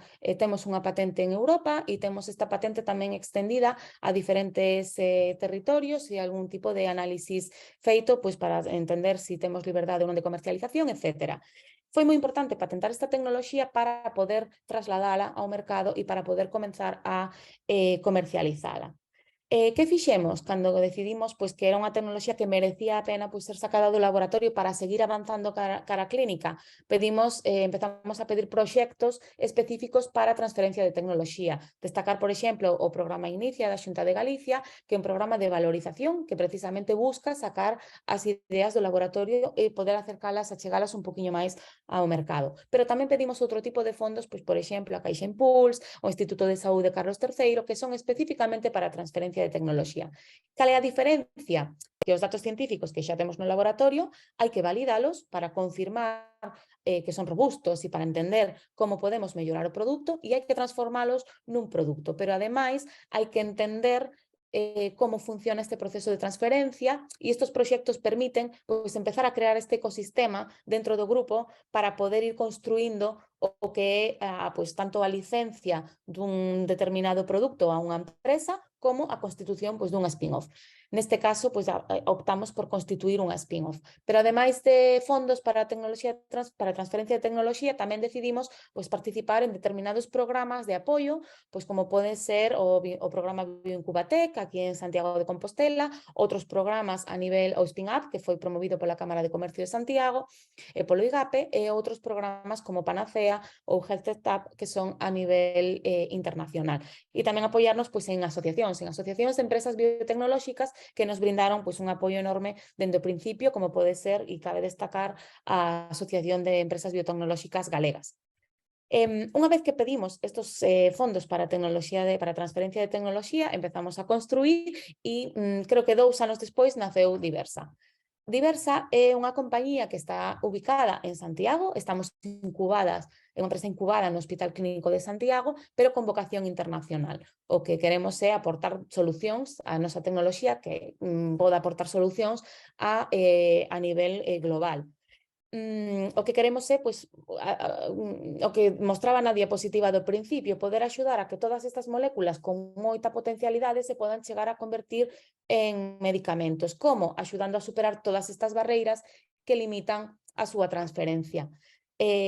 Constituímonos o 17 de xaneiro de 2022 e decir, bueno, pois que é unha spin-off participada pois, polo Sergas e por Fidis, que forman parte do capital social, e neste caso foi a primeira empresa donde o Sergas participa dende o principio polo interés, non? Na tecnoloxía, en contar con esta tecnoloxía e con este tipo de empresas e participar en procesos de transferencia. Formamos un equipo con personal investigador e tamén pois, con personal que se foi incorporando procedente de empresas e agora mesmo pois, estamos buscando tamén un persoal pois, máis comercial. Temos que facer un balance entre ciencia, transferencia e, por suposto, comercialización da tecnoloxía. Que queremos facer coa empresa? Así en rasgos xerais? Pois por unha parte queremos axudar a persoal investigador en grupos académicos ou institutos, universidades, etcétera, que teñen interés en descubrir novas moléculas e novos fármacos, pero que necesitan axuda para poder explorar, pois, por exemplo, o mecanismo de acción ou superar estas barreras que mencionaba ao principio, con fármacos moi pouco solubles, axudar a solubilizalos, ou con biomoléculas pois, favorecer que podan entrar na célula. E isto facémolo a través da venta de reactivos empaquetados. Fai no ti mesmo, nos damos xa tecnoloxía e queremos chegar a todos aqueles laboratorios de investigación que podan precisar unha solución e que, pois, ao mellor non teñan capacidade de entrar en colaboracións que, bueno, pois, a veces pois, son moito máis prolongadas no tempo ou que prefiran pois, probar primeiro unha solución de forma fácil e despois seguir avanzando nesa línea de investigación. Pero ademais tamén ofrecemos a tecnoloxía pois, a empresas farmacéuticas e biotecnolóxicas que queren avanzar con novos medicamentos pero que non teñen pois, formulación ou un departamento de formulación ou que precisan adquirir esta formulación pois, de xeito externo. E por último tamén queremos avanzar na nosa propia línea de I+D, queremos chegar á clínica con un nanomedicamento. En canto aos reactivos, pois temos diferentes reactivos no mercado para pequenos fármacos, para proteínas, para péptidos, que están clasificados por tipo de molécula terapéutica. Tratamos de traballar con empresas galegas, por exemplo, estos reactivos se fabrican en Lugo. Tamén facemos pois, reactivos customizados, por exemplo, pois, para cámeros ou para anticorpos ou con fluoróforos en función da demanda. Comercializamos a través de distribuidores, perdón, porque bueno, queremos chegar a nivel global e como vedes neste mapa, pois xa estamos en Xapón, en India, a nivel europeo con dous distribuidores, estamos en Israel e agora estamos negociando para poder ter distribuidores en Estados Unidos e Canadá. Por outra parte, nos acordos con empresas, bueno, pois o que facemos é ver un pouco como funciona. Eles nos din cales son as súas moléculas terapéuticas, nos estudiamos se efectivamente podemos facer algo con esa molécula terapéutica ou non, e en caso de ser positiva a resposta, pois firmamos un acordo donde pactamos que tipos de ensaios se fan e desarrollamos unha formulación específicamente para cada molécula. E as empresas, si queren, pois, poden optar a unha sublicencia, co cal pois, poderán comercializar esta nova formulación. Traballamos, pois, por exemplo, primeiro ofrecendo un estudio máis acotado e despois ofrecendo un estudio máis amplio para xa evaluación en modelos animais. E na nosa línea de I+D, pois, evidentemente, seguimos traballando coa transferencia e o know-how que se transferiu do grupo no acordo de transferencia, pois tamén implica coñecemento na área de oncoloxía, polo tanto seguimos na área de oncoloxía, pero con proxectos pois diferentes, e tamén estamos traballando pois en enfermedades raras, comezando a traballar en enfermedades raras pola necesidade terapéutica que temos neste ámbito. Evidentemente tamén na empresa pois temos que contar con redes colaboradoras e con alianzas. Tamén con partners que nos axudan a avanzar, pois, apoiándonos a nivel regulatorio, de propiedade intelectual, fabricantes que podan fabricar a grande escala, cumplindo a normativa para ensaios clínicos, etcétera, etcétera. Bueno, pois temos, se tedes curiosidade por saber máis, temos páxina web, estamos en LinkedIn e tamén estamos en Twitter. Bueno, hasta aquí era un poquinho que quería contar da tecnoloxía, do potencial, de como queremos axudar e bueno, pues espero que se teña pues, entendido e se non, pues estou aquí para responder preguntas. Moitas grazas. Muchas gracias, María. También muy didáctica tu tu charla. Quedó clara todos los proyectos en que estás involucrada y quedó muy patente un poco cómo se trabaja, bueno, cómo trabaja Diversa y espero que, bueno, que está fundada en el 2022, espero que tengas suerte, ¿no? En la empresa, ¿no? Que tenga muchos beneficios más bien como empresa, ¿no? Bueno, animo a los que, bueno, a ver, os animo a que empezáis a preguntas. A ver, empiezo aquí con Ezequiel Roberto Cuñado, que dice, bueno, quería daros las gracias a las dos por vuestras charlas y dice, relacionado con la parte de superbacterias, quería saber lo que opina Concepción sobre la fagoterapia, que actualmente está en auge para hacer frente a la resistencia a antibiótico. Mira, esa misma pregunta también te la iba a hacer yo. Es una terapia alternativa que, bueno, yo creo que tiene cosas que decir, porque los fagos sí que son capaces de destruir las bacterias. Yo particularmente, bueno, siempre me da un poco de respeto, ¿no? Tratar mezclar virus con bacterias, pero sí que está teniendo su campo de acción, bueno, bastante bien. Sí, lo que pasa que el problema un poco, lo que habías dicho tú, el problema es nuestro microbioma, ¿no? Que muchas veces lo ideal es conseguir un fago que sea muy específico para la bacteria que está causando la infección, porque si no, aunque hagas muchos estudios en laboratorio, muchas veces no lo conoces del todo. Y el problema es que el fago lisa la bacteria patógena, pero también lisa muchas bacterias de nuestra microbiota intestinal y entonces nos provoca una disbiosis que a veces es perjudicial. Un poco, Sí, entonces. el problema de los fagos es la selectividad. Si se consigue esa selectividad, bien. Por el momento yo creo que la selectividad así muy alta aún queda un poco. De acuerdo. A ver, animo a los participantes que dejen más preguntas en el apartado. Si alguno de los panelistas también... Sí, bueno, yo si me permitís, bueno, felicitar a las dos por esta charla. Yo empezaría por las superbacterias, que fue la primera charla. Y bueno, es un tema que da miedo, ¿verdad? Y la sociedad está preocupada por este tema. Siempre nos dicen que puede haber, bueno, que en su momento que puede ser una cosa muy complicada. A mí me gustaría saber los mecanismos de transmisión, porque, bueno, se ve que no todos los sistemas son igualmente fáciles en donde se puede transmitir estos genes de restricción antibiótico, pero sí que hay algunos ecosistemas, estoy hablando de sistemas hospitalarios, pero también en plantas de tratamiento de residuales. ¿Cómo se transmiten esas resistencias a antibióticos? Y después también tenía otra pregunta sobre hasta qué punto esa resistencia que se transmite se incorpora al genoma. La transmisión puede ser de 2 vías. La transmisión puede ser vía un plásmido, que una bacteria le comparta a otra, digamos, el material que le permite producir la resistencia, pero también hay a nivel cromosómico. El Pseudomonas aeruginosa, una de las que hablabas, tiene la resistencia de muchas de esas beta-lactamasas implementadas ya en el genoma, de manera que ella a la carta es capaz de producir, en función al verse atacada, subir y bajar los niveles. Entonces, digamos, lo más habitual es lo de el transferirlo por un plásmido, pero lo otro también existe. Entonces, mecanismos puedes tener varios para transmitir ese proceso.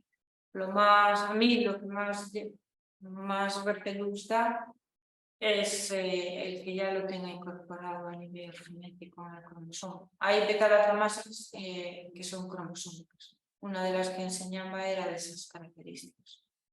Y el ser resistente a la bacteria le supone un costo energético. Es como estar echando una carrera cuesta arriba. Pero como si no lo hace se muere, pues lo hace. Entonces, Mira, yo entiendo que la gente piense que a lo mejor que la ONU se está alarmando.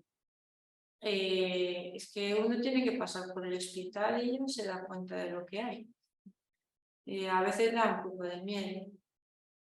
Entonces, no sé, yo creo que el problema está ahí.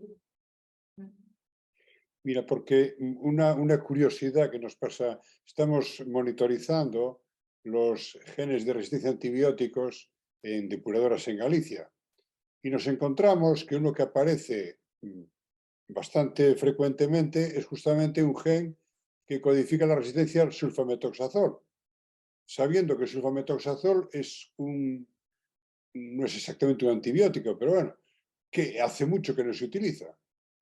Entonces, nos sorprende que pues, no aparece el gen de resistencia a eritromicina o, en fin, a otros que son mucho más frecuentes, que se utilizan. Sin embargo, aparece el sulfametoxazol.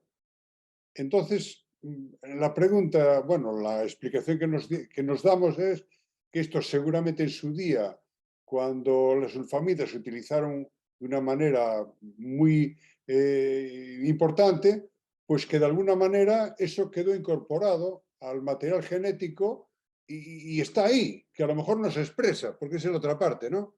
Puede ser que esté allí y que no codifique, que no produzca ninguna resistencia realmente. ¿Cómo ves este punto? Yo, sí, parece que, pero eso se puede saber si veis que esa resistencia es genética o no. Quiere decir si está a nivel cromosómico. Sí que parece una respuesta razonable que tú tengas eso ahí, porque al final de cuentas ella consigue expresarlo más o menos en función de lo que necesite, ¿no? Entonces se puede identificar. Y las sulfonamidas fueron las primeras que se utilizaron, fueron con las que los alemanes ganaron la guerra a los rusos, gracias a ellas, y son antibióticos muy fuertes. Entonces probablemente ya esté establecido, igual que otras muchas. Hace años que no se utilizan, ¿verdad? Aquí. No, son fármacos bastante fuertes, no sé, en el ámbito animal, habría que mirar. Ahí lo desconozco. Se usa en el ámbito animal, se usaron, pero hoy en día también, hablo más en acuicultura, también está prácticamente, ya no se usan tampoco, está muy restringido su uso, no se usan las sulfamidas, pero se usaron mucho también. Pues Animal también. los RGs que encontramos en mayor concentración son de sulfametoxazol, que es una cosa sorprendente. Hay muchas bacterias que llevan de una manera casi como constitutiva genes de resistencia y dices tú, ¿y para qué los quieren, no? Y incluso en tribus de la Amazonia y por ahí que nunca estuvieron teóricamente, ¿no? Se han encontrado bacterias en las heces resistentes a diferentes antibióticos y no es por el uso de antibióticos. Eso, o sea, hay una serie de resistencias que lo llevan las bacterias de una manera constitutiva. Genes de resistencia, el problema es eso, como decía Concepción, el caso es, ¿se llegarán a expresar o no? Claro. Claro. Como eso lo puede modular, si es a nivel cromosómico lo puede modular lo que ella quiere. Hay aquí una pregunta que dice, uniendo los dos temas de las dos ponentes, dice, ¿existe investigación para tratamiento de superbacterias con algún tipo de nanotecnología? Esto, María. Sí, bueno, yo no desconozco si hay algo ya a nivel comercial, creo que no, la verdad que no estoy al tanto, pero sí que es verdad que nosotros, por ejemplo, si empezamos a trabajar en esta línea, alguna cosa puntual con el equipo con el servicio de micro, ¿no? Del Hospital Clínico de A Coruña, del CHUAC. ¿Por qué? Porque al final entendemos que, y hablando con ellos, pues que estas resistencias también pueden solventarse en parte aumentando la concentración efectiva de fármaco en las bacterias, aumentando la concentración a través de su acumulación en forma de nanopartículas e incluso pues haciendo uso de estas nuevas alternativas terapéuticas como pueden ser, por ejemplo, péptidos. Creo que uno de los problemas, pero bueno, aquí Concepción entiendo que sabe mucho más, es el precio, ¿no? Porque a mí, según he entendido, claro, estos desarrollos al final pues son precios que no son competitivos, los antibióticos al uso pues son muy baratos. Entonces sí que hay un poco esta barrera para desarrollar nuevas cosas porque después hay que despertar el interés de quien sigue desarrollando esto. Que no es un problema menor, pero bueno, yo entiendo que Concepción aquí nos puedes dar un poco más de exactitud y explicar si esta aproximación es correcta. Yo es lo que he entendido después de hablar con gente, ¿no? Que al final pues no hay demasiado desarrollo en esta línea precisamente por esto. Sí, ahí coincido que uno de los hándicaps de los fármacos antiinfecciosos es que siempre se busca ser lo más económico posible, por vía oral, a poder ser, salvo los que son a nivel hospitalario, como alguno de los que mostré, que ya va por intravenosa y solo se paga en ese ámbito. Pero el hándicap es eso, hay tecnologías que a lo mejor tenían campo de aplicación, las antiinfecciosas, pero las industrias no tienen interés porque es un coste muy elevado para un tiempo muy pequeño. Entonces siempre se busca hacia el fármaco pequeño, a la molécula pequeña, a la nueva terapia. Entonces tenemos que un poco jugar hacia ahí, al público al que lo recibe, digamos. Sí, un grave problema en la resistencia a antibióticos son la formación de biofilms en ambientes hospitalarios. Eso sí que es otro problema. Ya cuando hay resistencia a antibióticos y las bacterias forman un biofilm, que es muy típico, pues en válvulas, catéteres, prótesis y todo eso, combatir una bacteria multiresistente en forma de biofilms, eso ya es... Ahí sabes tú también, Concepción. Sí, hay otras terapias que van dirigidas a un poco destruir esos biofilms. Lo que decía de las terapias sin antibióticos está un poco relacionada. Nosotros nos centramos más un poco en el corazón del problema, porque todo eso que comentaba, una de las consecuencias es en los biofilms. En Pseudomonas aeruginosa, vamos, es la experta. Y también es algo que se está trabajando ahí, en intentar de que no se protejan a sí mismos y que el fármaco logre incidir. Y hay trabajos muy interesantes relacionados con eso. De acuerdo. Aquí hay otros comentarios. A ver, dice aquí... Serafín Moya nos dio una charla en el IMATUS sobre el uso de biovidrios, algunos con nanopartículas contra superbacterias. No sé si, María, conoces Sí, algo de esto. es un tipo de material, pero no lo conozco exactamente. Supongo que es un poco lo que comentaba al principio, ¿no? Que dentro de lo que es las nanopartículas, pues hay un montón de materiales que están todavía por explorar. Muchas veces estos materiales tienen propiedades intrínsecas que se pueden aprovechar además del tamaño nanoparticulado. Entonces entiendo que irá en esa dirección. Probablemente sea un tipo de material pues que se puede formular en forma de nanopartículas y tendrá pues determinados efectos. Mira, una mezcla de óxidos pone aquí. Está intentando buscar así en tiempo real. Pero sí, hay muchísimos materiales y las ciencias de los materiales están avanzando también de un modo asombroso. Cada vez sabemos más, cada vez se combinan más cosas y se descubren propiedades que pueden ser muy beneficiosas, además, en diferentes ámbitos, diagnóstico y medicina. También entiendo que cambiará mucho dónde esté la bacteria, ¿no? Que será diferente, imaginemos que esté alojada en el pulmón o que esté sobre la piel, que la aproximación de la nanotecnología tendrá un impacto diferente, ¿no? Sí. Claro, a ver, en cada caso habría que optimizar, es decir, si está sobre la piel, pues querrás algo que permanezca y que pueda actuar. Y si estás hablando pues de una infección a nivel pulmonar, habría que optimizar el tiempo de circulación para que lleguen más a pulmón y probablemente decorar con algo específico frente a las bacterias o aprovechar algunas de las propiedades diferenciales entre la pared bacteriana y las células epiteliales. Claro, el desarrollo es importante. De acuerdo. María, ya que estás ahí en pantalla, hay una pregunta que un poco está relacionada con la que te iba a hacer yo, que esto, ¿Vale?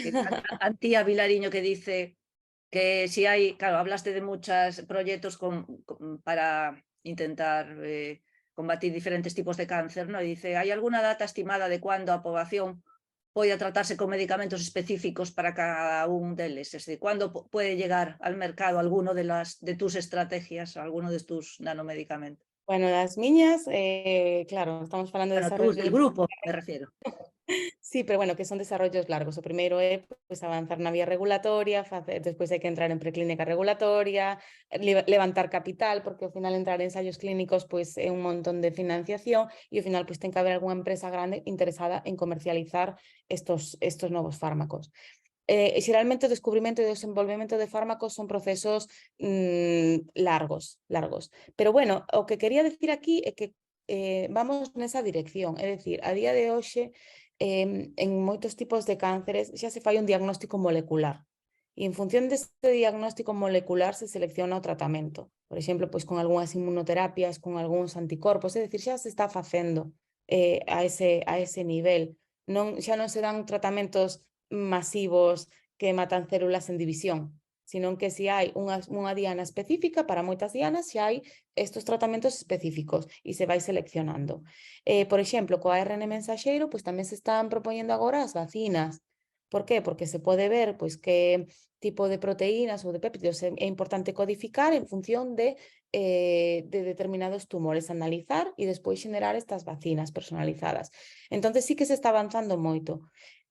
Eu son optimista porque creo que o proceso de desenvolvemento de fármacos agora coa entrada pois, destas novas ómicas, inteligencias artificiais, etcétera, probablemente se vaya a ir reducindo en plazo. Creo, pero bueno, hai que ir vendo como vai. Pero o desenvolvemento de medicamentos sempre é un proceso largo.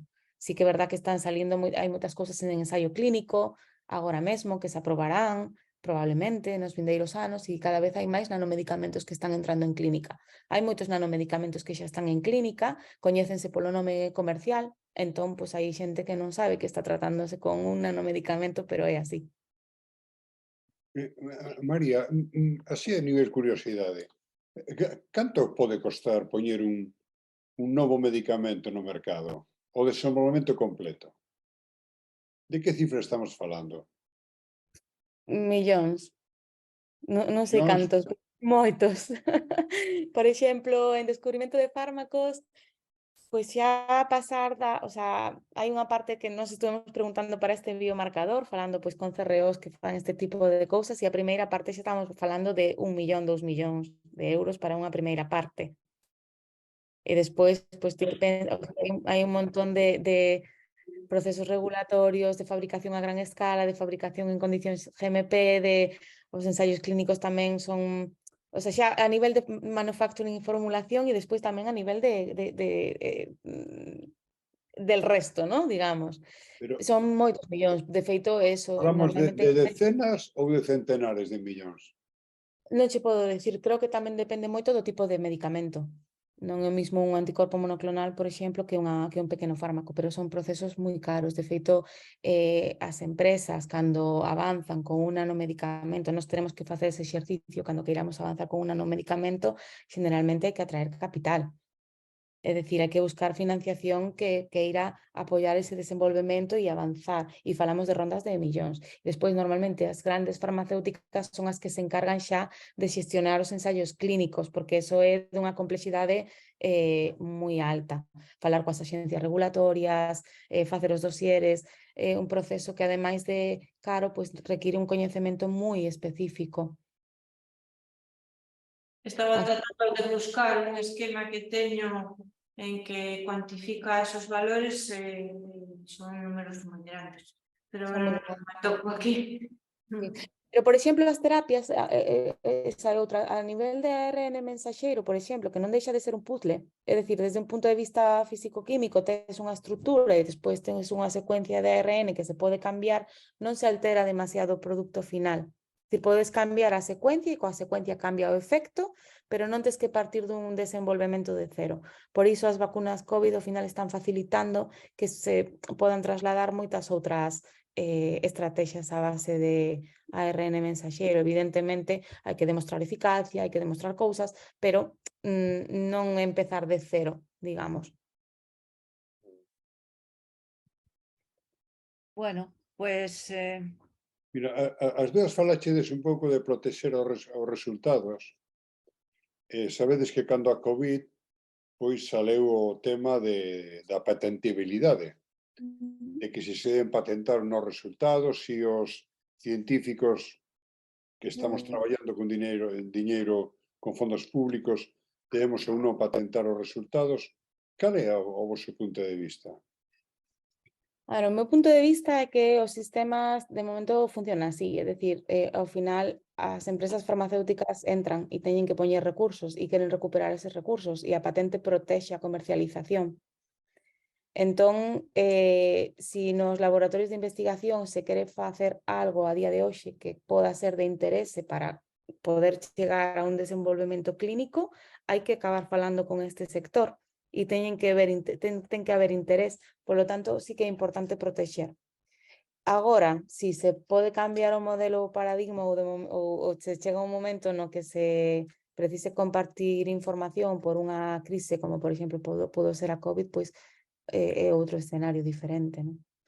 Eu tamén coincido, que se a industria farmacéutica si non ten o retorno o fai a través das patentes. Entonces, se non hai ese retorno, non sei como iba a sobrevivir, porque ela primeiro invirte e logo recupera para invertir en outra cousa maiores.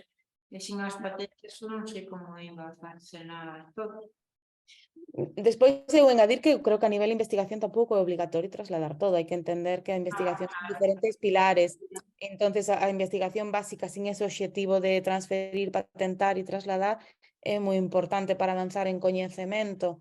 Despois, é dicir, tampouco creo que o personal científico investigador teña a obriga de patentar, pero sí é certo que en determinados ámbitos, se o obxectivo é diseñar fármacos, medicamentos ou metodoloxías ou cousas que se queiran trasladar, aí sí que ten que ser algo que a considerar, pero non a nivel curricular. Na miña opinión, porque patentar por patentar ao final incluso é peor, porque ao final estás estropeando a propiedade intelectual de terceiros e creo que esa presión engadida tienes que trasladar, tienes que patentar, pois non, tampouco beneficia. No, a idea da patente é se ti queres transferir ese coñecemento ao mercado, e a única vía esa, teñas ti interés ou non, para trasladar a unha empresa maior é esa, que non vexo outra, ou a veces ti é spin-off e vas en medio, pero non.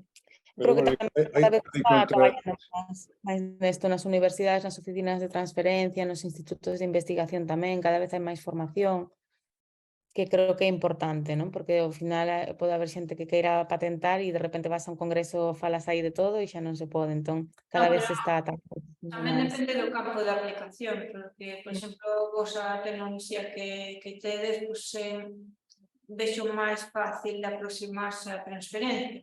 Se claro. no ámbito da saúde, de compostos e tal, eso é unha pesadilla. Porque antes tiñas compostos con boa actividade, in vitro, que sexa, esas empresas estaban interesadas. Agora casi xa tes que ti formar a píldora para que teñan algún interés. Entonces aí os académicos non podemos facer todo. É certo. Ese é o problema, que non... E ás veces hai no ámbito da saúde, eu creo que é o peor.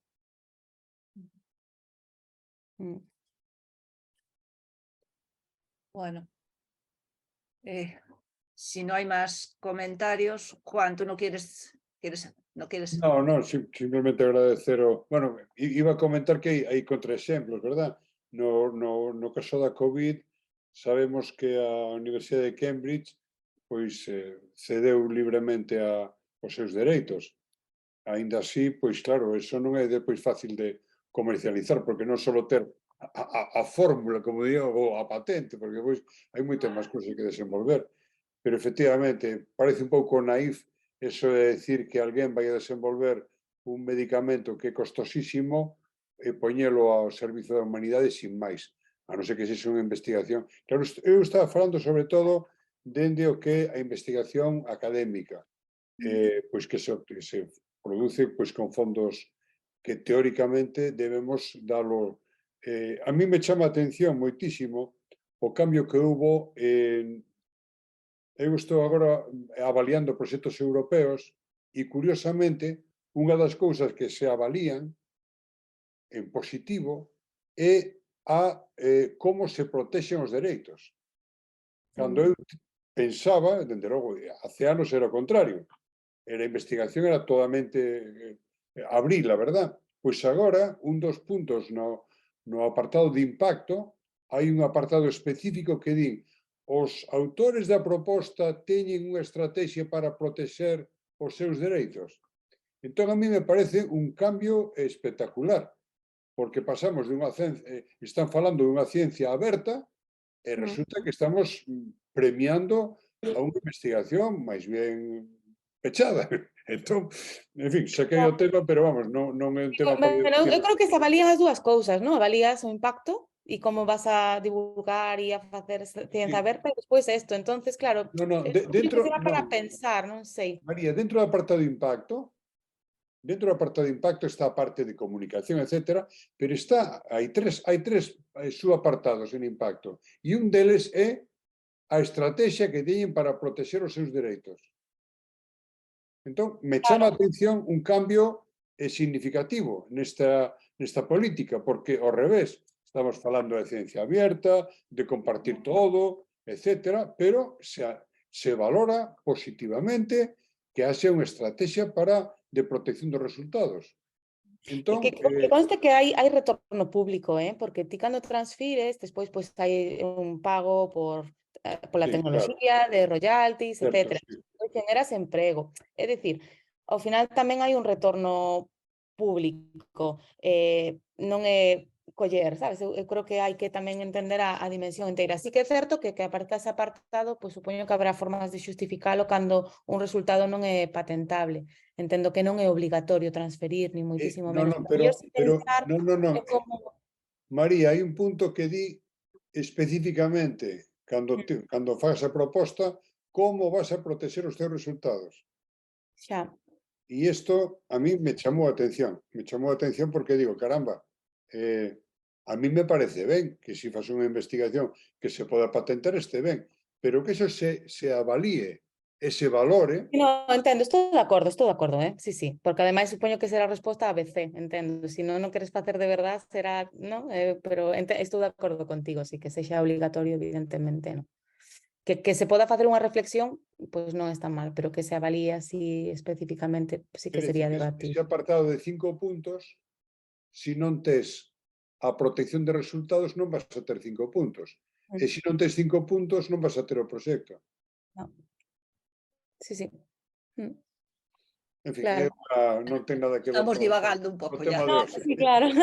Bueno, para despedirnos ya simplemente queda bien el comentario ya de despedida de María José Meniño, que dice que os felicita a las dos, que está encantada con las charlas, y dice: de todo esto debería haber una película para que la gente valore todo este esfuerzo y recursos. Me gusta que se vaya a centros escolares. También debería aprovecharse las pantallas de centros de salud para dar a conocer este tipo de divulgación. Y os da muchas gracias a las dos. O sea que estoy de acuerdo con los comentarios de esta oyente. Bueno, pues nada, aprovecho para despedirnos y daros de nuevo las gracias y nada, encantado de escucharos. Espero que a los participantes también les haya gustado, para lo que veo parece que sí. Y nada, emplazo a los que estén todavía conectados a la siguiente sesión, que va a ser el 11, y también con un tema muy apasionante, que es de temas de la seguridad alimentaria, ¿no? Infecciones bacterianas, infecciones por virus, que bueno, también es muy importante. Muchas gracias. Vale, bueno, pues nada. Vale, un abrazo, hasta luego. Hasta luego.